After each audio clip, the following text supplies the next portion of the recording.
Alors, on va commencer avec notre premier invité, donc Frédéric. Alors, Frédéric, on a plein de choses à dire sur Frédéric. Alors, Frédéric, tu es un chanteur avec une tessiture assez particulière. C'est quoi déjà ta tessiture de voix? Alors, je suis entre le baryton aigu et le ténor. Ça dépend pour les professeurs de chant lyrique vont plutôt dire que je suis dans les barytons aigus.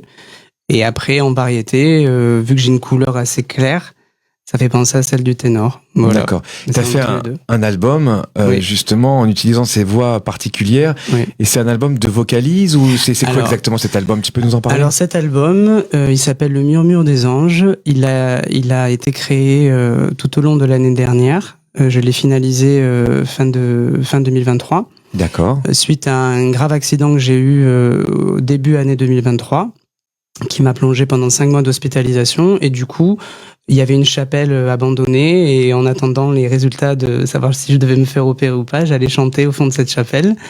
Et parce qu'il fallait que je chantais pour un orchestre aussi à l'époque. Et du coup, ça a été le déclencheur pour moi de la résilience.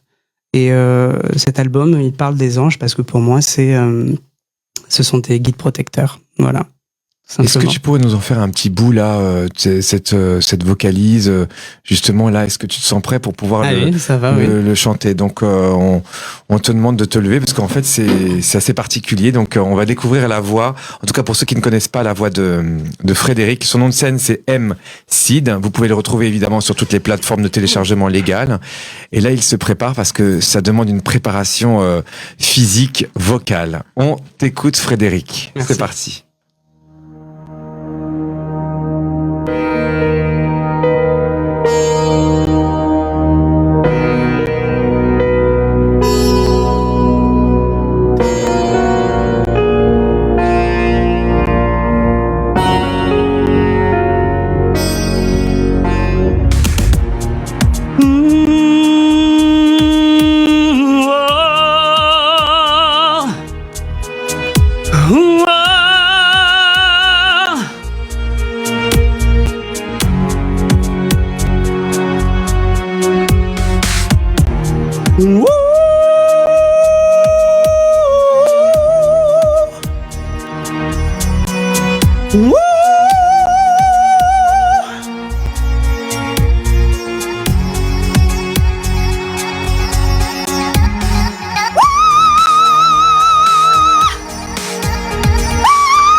Oh, on peut l'applaudir, c'est extraordinaire. Bravo.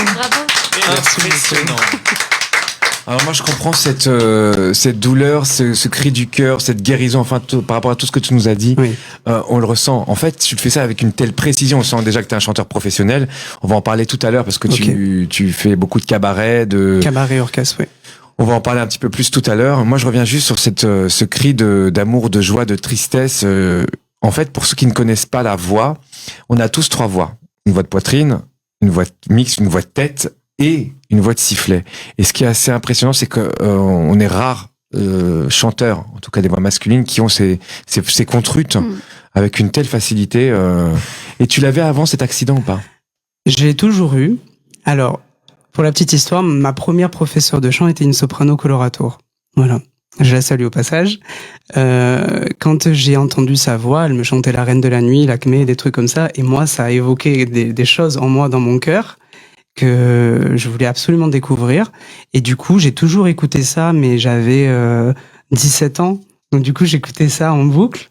Et ça m'a familiarisé. Et puis, en fait, je me suis rendu compte que j'arrivais à aller à peu près sur ces hauteurs-là sans le travail d'Éric, par contre. Mais que ça me plaisait. Et pourtant, je me rappelle pas dans mon enfance avoir écouté ça. Donc du coup, je l'ai découvert quand j'avais 17 ans, une fois que la mue était passée. Et que tu avais des facilités pour aller à cet endroit-là, ouais. En tout cas dans ces aigus. Ouais. Et revenons sur ton album. Oui. Combien de titres dans cet album? Ouh là là, il y en a 15. 15 titres. Ouais, 15. Et c'est dans le même esprit. Est-ce qu'il y a des paroles? Est-ce que c'est que des vocalises? C'est que du chant comme ça? Il y a de tout.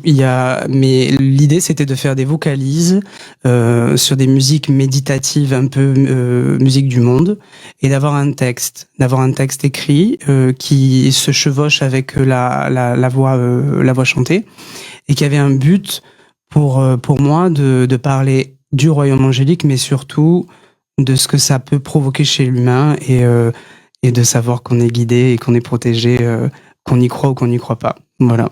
D'accord, donc c'est ça, c'est fou. Hein. Et je sais que tu as aussi une carrière de chanteur professionnel dans les cabarets, justement. Oui. Et tu chantes tes compos, c'est complètement autre chose? Alors, dans le cas, ça, c'est pas mes compos, c'est souvent des reprises, parce qu'on a des spectacles à thème. Là, je bosse pour la compagnie Élégance, que je salue, qui est à Nice. Et là, il y a des spectacles à thème, spectacles comédie musicale, spectacles vraiment musical. Il y a de la danse, il y a des magnifiques danseuses autour de moi. Je suis très chanceux. Génial. Et on va dans des super endroits. Et voilà. Et des chansons. Non, c'est des chansons qui vont dans un style, mais il y a toujours une mise en scène et une chorégraphie. Pour vraiment, c'est de l'entertainment, quoi. D'accord. Est-ce que toi, tu danses aussi ou tu es que dans le chant? Alors, j'ai fait un conservatoire à Levallois-Perret quand j'habitais la région parisienne, où il y avait de la danse, du solfège, du chant, et avec Jasmine Roy, que je salue aussi. Et voilà. Et du coup, oui, j'ai su suivre des chorés. Maintenant, je m'arrange toujours pour ne pas avoir des super pas quand il y a des super notes à tenir, quoi. Voilà, les chorégraphes sont cool avec moi.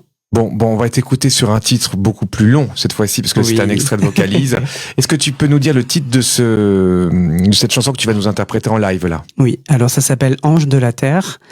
Voilà, c'est un titre qui parle des anges, mais aussi des anges qui peuplent notre terre. Voilà, parce que souvent quand on est guidé ou aidé par quelqu'un, on dit oh là là, tu es un ange, etc. Donc du coup, c'était un petit clin d'œil pour ces protecteurs que l'on a, que ce soit dans le céleste ou sur terre, quoi. Voilà. Super. C'est Frédéric. Donc son nom de scène, c'est M-Seed, que vous pouvez retrouver partout, n'est-ce pas, Jenny? Je pense que sur toutes les plateformes, on va le retrouver.